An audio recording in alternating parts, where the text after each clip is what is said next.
mercredi 6 novembre 2024. Très ravi de vous retrouver sur la magie de la télé dans votre émission TMTC mbokk yi fu waay nekk ñu ngi lay nuyu te di la jox sa wàccuwaay rawatina ñi nga xam ne ñoom ñoo nekk fii ci réew mi ak ñi nekk biti réew yëpp fàttewuñu leen ci nuyoo bi également ñi nga xam ne ñooñu bokk daal di jiite di suñu ay kilifay réew suñu kilifa diine ñoom ñëpp ñu ngi leen di ñaanal jàmm te di ko sàkk su ñoom kon seen émission TMTC incha allah si kanam tuuti on parlera de différents thèmes yoo xam te ni moom moo gën a fës ci actualité bi bokk na ci li nga xam ne moom mooy suspension des opérations foncières bi nga xam te ne dañ koo gën a yokku daal di si dolli yeneen 45 jours dinañ ci ñëw ci kanam tuuti ci ay zone yu baree bari ci ñu wax ba ci loolu après dinañ ci wax waaye waxaat tamit ci beneen actualité jëm ci li nga xam ne moom mooy taux de chômage bi nga xam ne moom moo am ci ndaw ñi 15 ba 24 ans yoo xam te ni am nañu jafe-jafe ci loolu nga xam ne moo di wàllum jàng mi li nga xam te ne tamit moo di formation bi ak yeneen muñ si paree dalal suñu ay gan incha allah waxtaanee lu soxal actualité bi bokk na ci actualité politique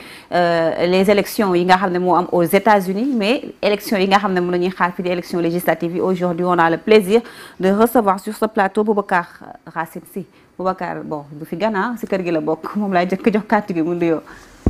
maa ngi leen di nuyu bu baax di nuyu sama grand Ali Mangassa di la nuyu yow tamit bu baax a baax ci di nuyu mon ami le Pape Mbaye di leen remercier ci dalal bi ngeen ñu dalal di ñaan yàlla liñ fi wax yëpp amal solo askan wi ñu mën ci jàng ñun ñi incha allah ak ñeneen aussi ñaan yàlla it wax fi jàmm rek incha allah jàmm lañ fiy wax ñu ngi global donc jàmm lañ fiy wax ci lépp loo nga xamante ni d'accord ñu ñëw si kanam tuuti ak li nga xam ne moo di législative yéen a ngi si campagne bu métti ndax yow sax dañu la arraché pour indi la si sur le plateau donc c'est pas facile ñu ñëw ci kanam tuuti ak campagne bu mouvement Alsar bu Mamadou Racine Sy ñu waxtaanee fan la ñu toll jamono ji ci mbir yi Ali Mangassa am naa plaisir daal la retrouver doyen 5 étoiles. waaw man nit di kontaan trop di ñëw ci émission TMTC di nuyu bu baax Pape Thiam Mbaye mi nga xam ne moom laa bokkal plateau bi di nuyu encore une fois Boubacar Racine Sy mandataire Alsar di ko dalal bu baax fii këram la di wax yàlla nañ tàmbali ci bisimilahi rahmaani rahim pare ci alhamdulilahi rabbil alamin amin Ali Mangassa Pape Mbaye ji ñax nuyu naa la Pape Thiam Mbaye ji ñax waaw merci di nuyu Père Ali Mangassa di nuyu waa Régis di nuyu Boubacar Racine di nuyu képp koo xam ne jamono bi yaa ngi suivre émission bu mag bi nga xam ne nga jërëjëf si kanam tuuti nañ waxtaanee baatu wolof li la soxal moom mooy ku sa wujju di rag doo set waaw incha allah nañ ko waxtaanee xool baat boobu lan mooy signification bi carrément ndax nduru na ma ku sa wujju di rag moom loolu beneen affaire la merci beaucoup Pape incha allah dinañ ñëw si yow le temps que ñu koy bàyyi mu souffle tuuti dañu koy daal di may tuuti mu noppala pour le temps que ñu daal di dem régie ñëwaat dugg si li nga xam te ne moom mooy sujet bi mu souffle mooy suñu beneen invité bi di professeur Abdou Latif Mbengue nekk expert en relations internationales ñu bàyyi ko mu souffle ndax il vient tout juste d'arriver ñu daal di bàkk ñëwaat.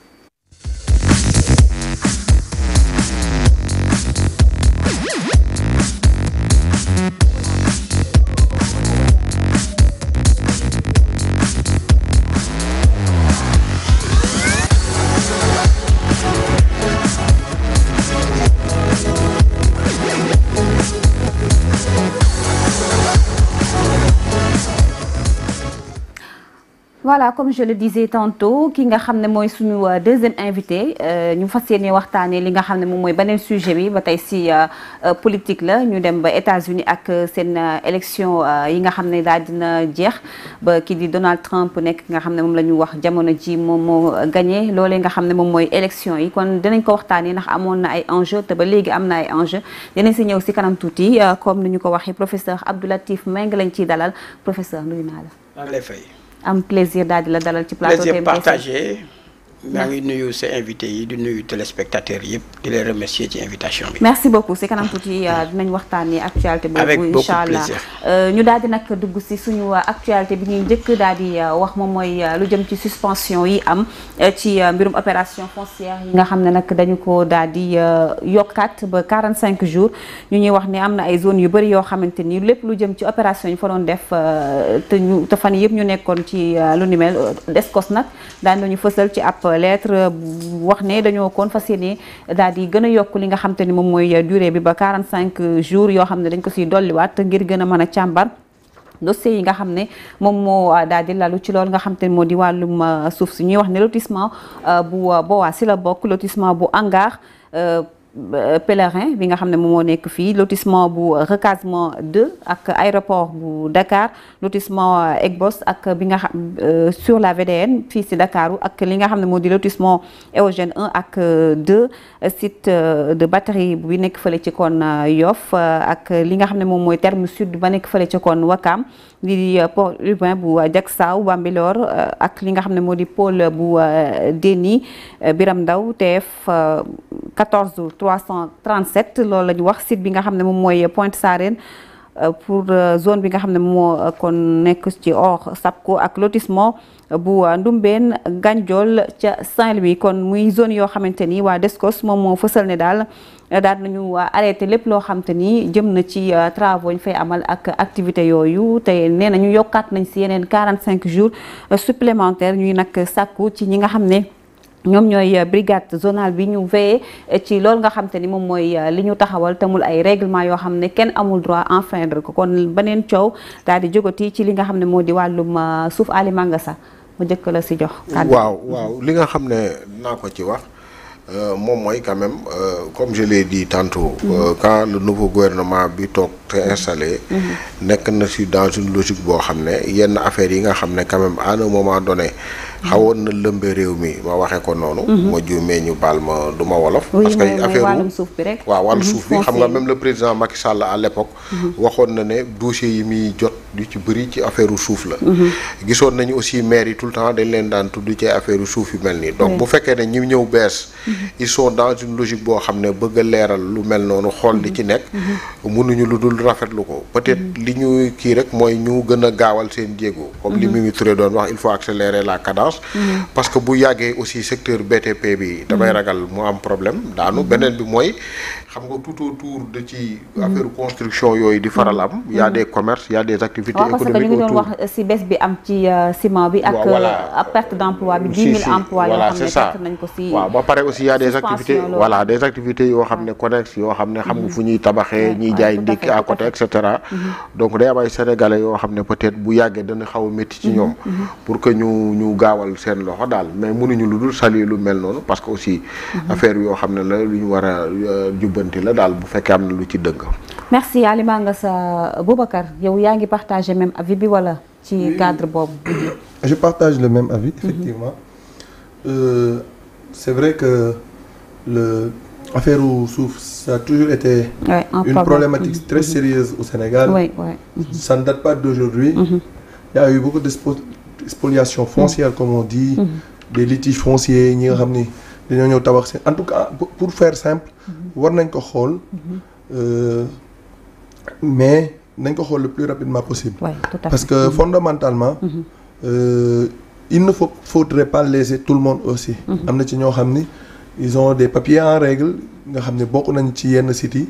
soo ñëwee tey nga arrêté lépp da ngay impacter ñi nga xamante ni. tey ils ont acquis leur terre de façon régulière. Être conforme à toutes les procédures.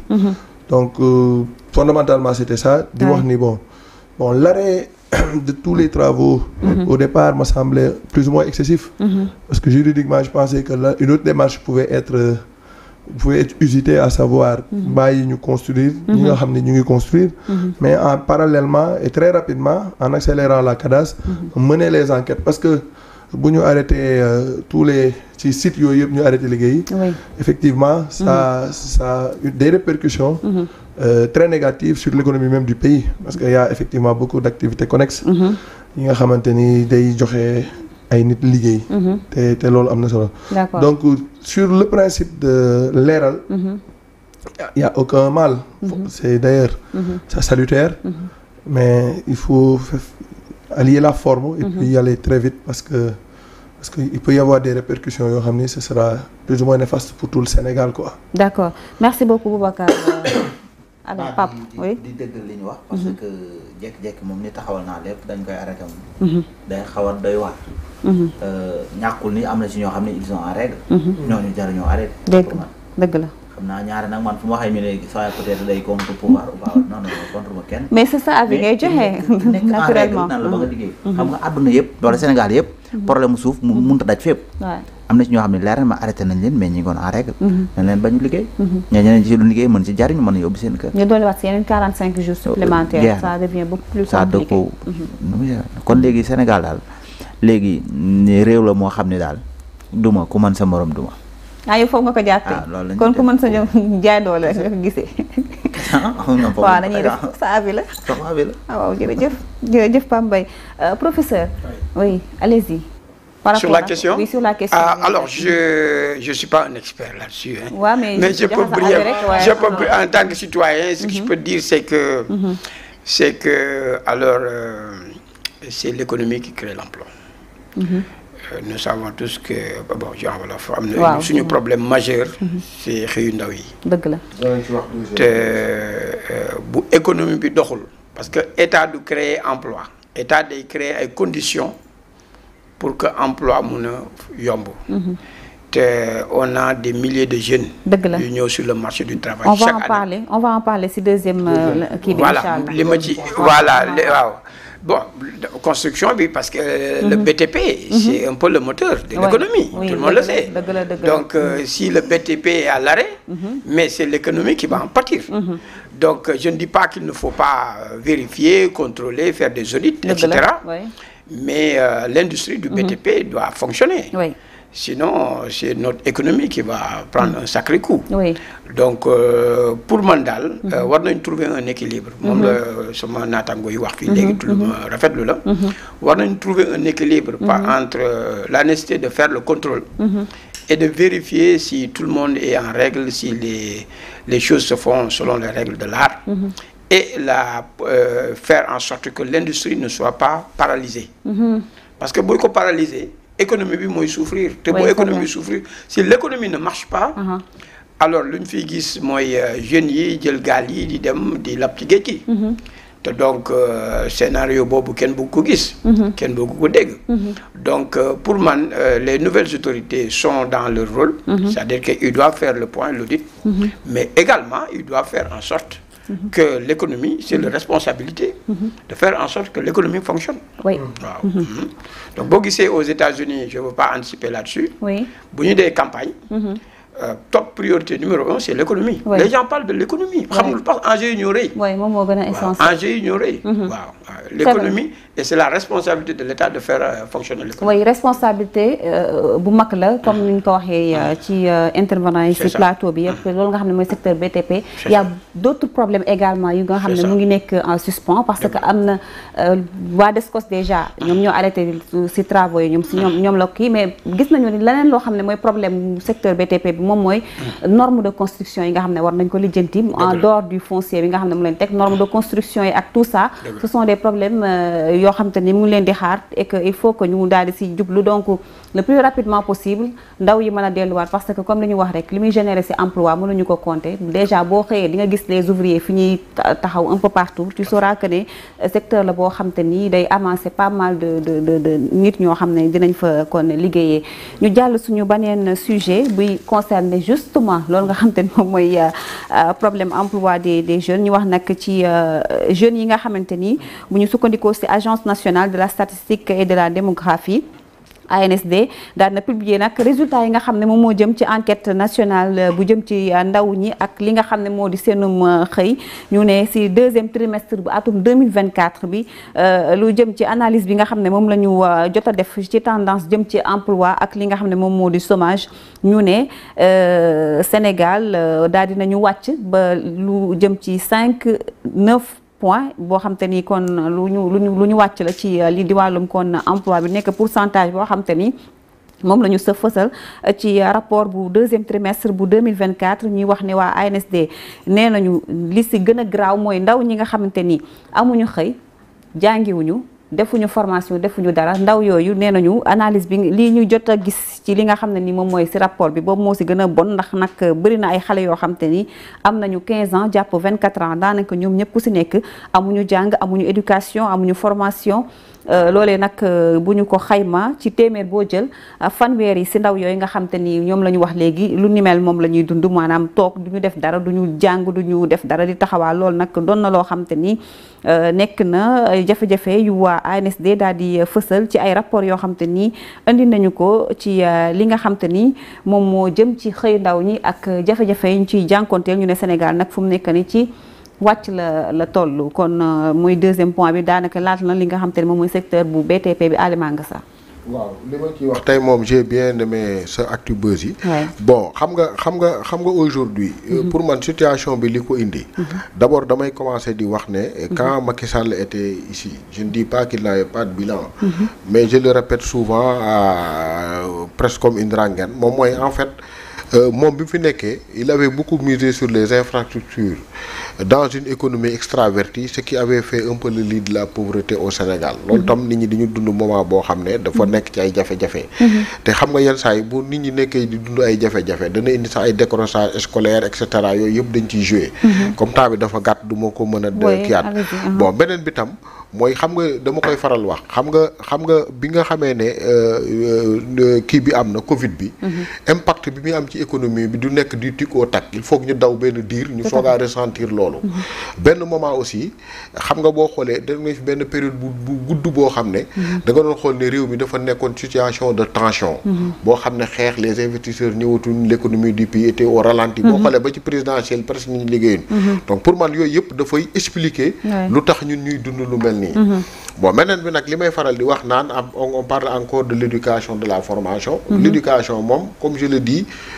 suñu réew yi il faut que ñu miser ci parce que dama koy faral wax les 150 dernières années les pays yi nga xam ne dañoo dem vers le développement ils ont beaucoup plus misé sur les ressources humaines que sur des ressources extractives donc man je pense qu'il faut miser sur l'éducation et la formation te quand je parle aussi de formation professionnelle aujourd'hui problème bi am moom mooy dañuy bëgg former jeunes yi ba pare bëgg leen dugal la formation professionnelle alors que bu ñu demee dans le monde du travail salaire yi leen di jox ay salaires yu ndaw la ay salaire 80 000 90 000 si c'est pas valorisé aussi mooy li nga xam ne moom la nit ñi dund ma daanale fenn nag ma ne suñu état yi et je ne parle pas simplement du Sénégal c'est état africain mooy dans les pays gis nga wane nañ ko pour que réew am stabilité bañ a dund yenn tension sociale yi il faut que la classe moyenne bi fa nekk mu ñu yokk ko ba mu xaw a élargir te ñun boo dee xool ñuy am na études yu wane boo dee xool réew yi nga xam ne dañoo am population très mu am des réseaux sociaux comme ni mu fi nekkee bu fekkee ne gérer wuñ situation bi rek au risque d'aller vers des situations de tension yoo xam ne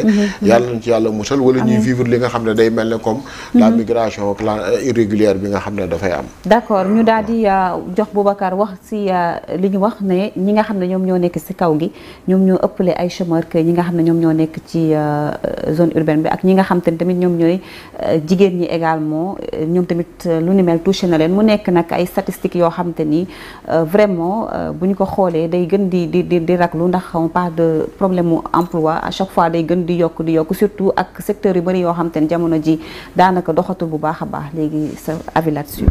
Merci beaucoup pour la question. C'est effectivement aussi une problématique très sérieuse ba nga xamante ni je pense que tous les politiques doivent le prendre à bras le corps prioriser ko grand Ali xam ne suma kilifa la wax na il a quasiment tout dit parce que soo xoolee dans les pays développés ils ont seen ressource bu nga xam ne moom la ñu gën a mettre en valeur c'est les ressources humaines ici on nous parle plus de pétrole de gaz c'est vrai c'est extrêmement important ça permet en réalité de am koom-koom. Oui, et puis am na des nouveaux métiers aussi formation. Les nouveaux métiers oui mais fondamentalement boo amee koom-koom am loolu yëpp te amoo tey ñi nga xam ne mën nañ ci bénéficier wu nga xam ne mën nañ ci liggéey loolu day bombe sociale bi day nekk ci dëkk bi donc fondamentalement je pense que il faudrait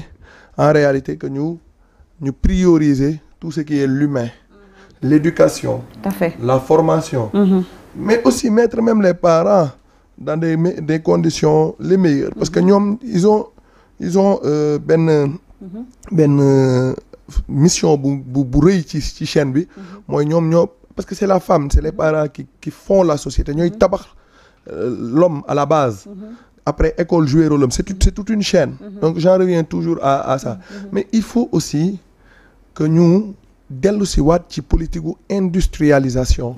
Parce que c'est extrêmement important. Je pense que bokk na également ci programme yi ñu fësal ci Sénégal 2050. Moo tax j'ai été très content d'entendre dans le projet le nouveau référentiel politique. Ils vont travailler avec le secteur privé national en priorité, parce que ce sont eux qui font l'emploi, et dire que il faudrait en réalité une politique d'industrialisation. Tey zone région bu nekk ci Sénégal, selon ses potentialités ak li ko Yàlla may, war na fa mën a am usine boo xam ni c'est une usine de transformation en réalité de ces ressources-là. Parce que loolu en fait c'est une politique globale. Xam nga nekk fii di ko expliquer sax dafay compliqué. Parce que da ngay wax ni da ngay miser politique globale là en fait, parce que ça touche un peu. Oui, ça touche, parce que comme le professeur l'a dit tout de suite, c'est pas à l'État de donner de l'emploi directement, mais l'État doit favoriser la création de l'emploi. Moo tax may expliquer tout de suite que avoir comme partenaire privilégié le secteur privé national, le mettre dans des conditions, les mettre dans les conditions les meilleures pour que ñu mën a générer effectivement, créer de l'emploi et générer de la richesse, ce ne sera que bénéfique pour le pays. Donc fondamentalement, c'est une politique extrêmement globale qu'il faut prendre, mais très rigoureusement, sérieusement, et même dire que quitte à sacrifier aujourd'hui, sacrifier c'est un mot trop dire, mais en tout cas penser à l'avenir, les gens qui vont venir, et poser des fondements solides pour que demain on puisse pas, même si c'est quitte à serrer la ceinture aujourd'hui, à prendre des mesures drastiques, mais il faut le faire pour que demain on puisse avoir en réalité moins de chômeurs, beaucoup plus de possibilités d'emploi. Donc je vais terminer par dire que nous, cette question du chômage est une problématique assez sérieuse chez nous dans la campagne, avec notre candidat qui est là, Racine Sy nga xam ne ci patronat bi la bokk. Il est vice-président du patronat et nekk aussi président du patronat du tourisme sénégalais. Lui, il sait le chemin, parce qu'il a créé combien d'emplois? Mënuñu ko compter, ay milliers et des milliers à travers ses hôtels, ses structures yu muy diriger et tout. Donc ñun jàpp nañu ni il faudrait aussi à un moment donné écouter les sachants ñi nga xam ne xam nañu yoon bi, nga xam ne ñooñu ñu impliquer leen davantage pour que ñoom aussi ñu wan exactement yan yoon moo tax léegi ma expliqué ni j'ai été très heureux d'entendre que c'est parce que même dans mes chroniques antérieures je le disais que pour que ñu génn ci chômage bi il faudrait que ñu dooleel le secteur privé national. Tout à fait. di delluwaat ci politique de réindustrialisation et ci formation. nga xam ci une politique axée sur l'humain. faju mën a lekk ba suur. mën a jàng. parce que même boo jàngee te tey yow amoo liggéey sax di nga mën a comprendre lu tax amoo liggéey. di nga mën a participer ci économie bi. di nga mën a participer ci débat public bi. indi ay solutions. mais boo amee dëkk boo xam ni chômeurs yi dañoo bëre. te chômeurs yi ñu ci gën a bëre ils sont mal formés. ñenn ñi jànguñu. dañuy chômer jànguñu defuñu formation defuñu leen. donc c'est c'est l'État même est interpellé parce que c'est l'État qui est interpellé. parce que c'est à l'État qui appartient de effectivement éduquer le peuple. Tout à fait. C'est compliqué daal. Oui, c'est compliqué, mais donc je pense que voilà.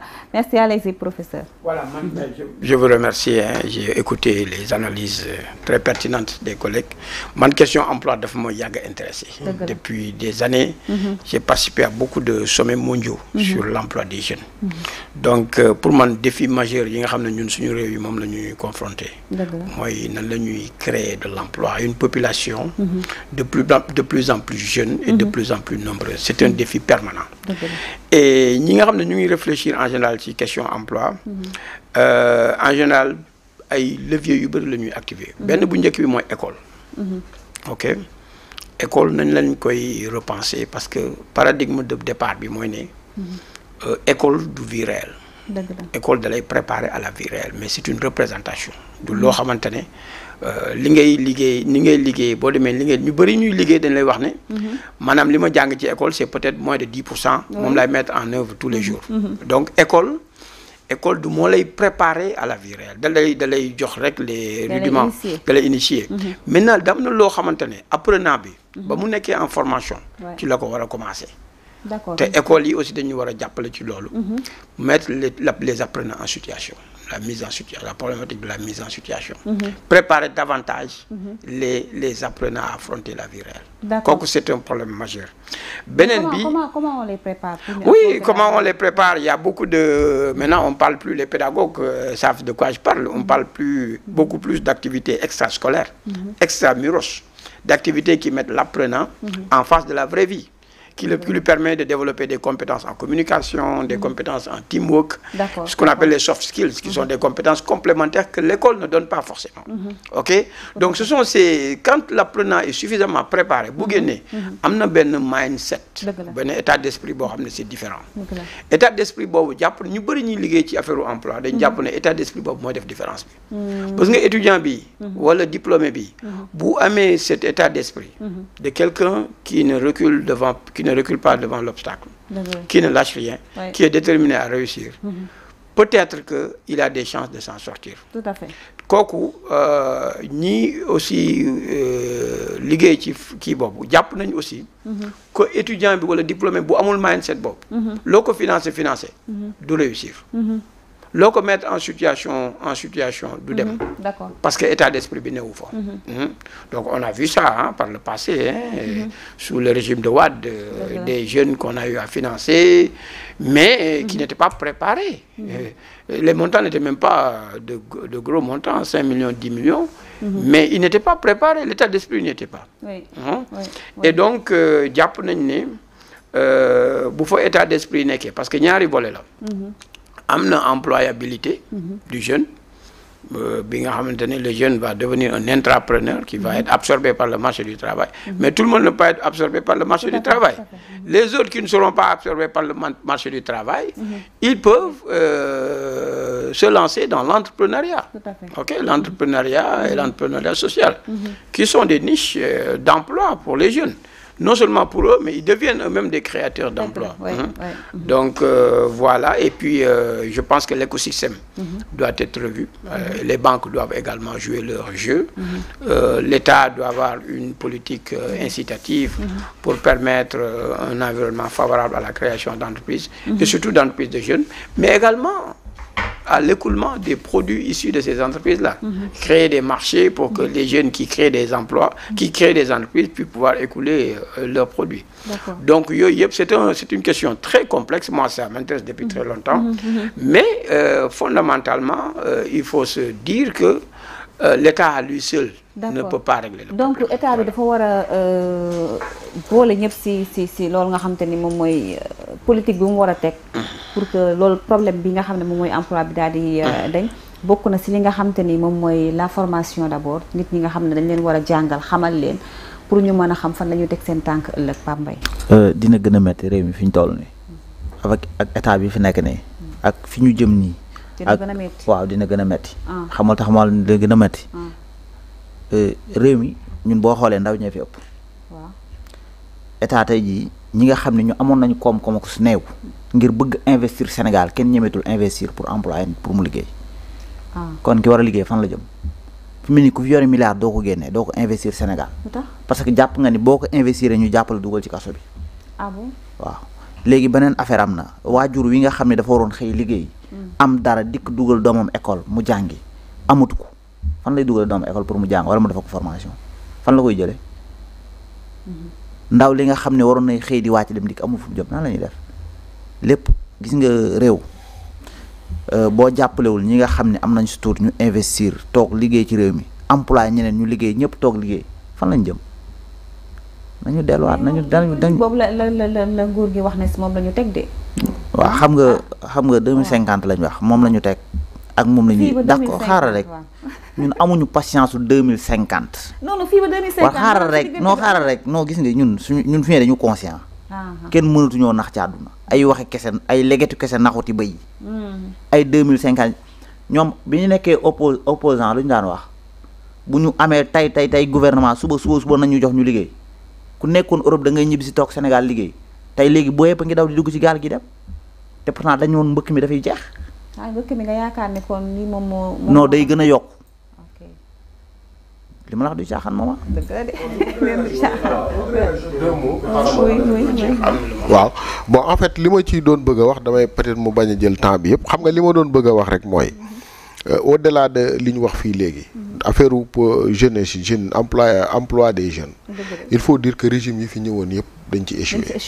Diouf ak programme de xaw ma maîtrisard. Wade moom il avait reconnu carrément moom dafa reconnaître que ne dafa échoué. Macky bi mu ñëwee les agences il a essayé de regrouper et cetera. dafa échoué. bon man nag am na côté boo xam ne peut-être dama koy wax mooy ñun suñu économie ni ñu ko tëggee moo tax aussi. croissance ak li ñu waroon a am pour que mu mën a permettre privé beeg yëpp mu mën a dox ba emploi di am pour man dafa am problème damay faral wax naan comme dafa mel ne comme ñun suñu oto boo xam ne dafa panne moteur donc tu es obligé di ci def huile bu bëri xaw ma essence bu bëri ce qui fait gis nga même ñun on est tout le temps dans une logique d'endettement xam nga tey même boo dee xool ñi nga xam ne ñi ngi ñëw bees ils ont parlé de développement endogène xaw ma nangam mais gis nga système tant que y a pas une transformation structurelle de l'économie ñu changé waat affaire yu bëri dafay du ñu mën a génn ci lii ma gàttal beneen bi aussi mooy la communication perception daf ci am solo benn dama dégg temps yi rek et ça m'a fait beaucoup rire bon c'est vrai que peut-être moom ni mu waxee il n'a pas trop compris mais quand même nit ni muy percevoir moo am solo parce que moom daf ne ñi nga xam ne dañoo ñëw bees dañ leen ne état en ruine lañ fi fekk ñu fi dara ba pare léegi ñu ne am ñoo xam ne ñi ngi wër ay DER xaw ma ne dañ leen di financer donc ñoom nee na fu amul dara léegi fan la ñuy jëlee pour dire que même dans le discours bi les hommes politiques di tenir aussi des fois dana xaw a am solo quoi pour découragement ma ñam alors je voulais dire que je pense qu'on a campé le débat il y a beaucoup de problèmes comme je l'ai dit c'est une problématique très sérieuse très complexe et pour régler il faut véritablement apprécier tous les contours. Mais moi j'aimerais dire deux choses. waaw première chose bi may bëgg a wax mooy. effectivement. état yi fi jaar yëpp dañoo xaw a lajj ci régler question bi. moo tax état bi fi ñëw. approche am dafa war a différente ak approche yeneen état yi fi nekk c'est vrai que c'est un paradoxe de dire que fekk ñu fi dara que dinañu financer moo tax la communication politique doit être très maîtrisée parce que bon c'est vrai que Sénégal politique daf ñu xaw a tardé en vérité politique la guerre politique le clivage. Du coup même le citoyen bi ñuy waxal à chaque fois day am lii di benn. suspicion voilà suspicion wala mu nekk ku sëb. voilà mu nekk dans un flou. voilà sceptique par rapport ak li nga xam ne nii. mais donc moo tax ma ni état bi gis naa ñu ne. ils vont collaborer avec le privé national mais également avec parce que état bi amul droit réussir amul droit échec ci parce que dañ leen jeunes yi ñoo leen porté. donc ñoom seen fondamentalement seen. waruñu am échec ci seen xarañ yëpp dañ ko war a def ci règlement question boobu mais je termine par un point aussi très important.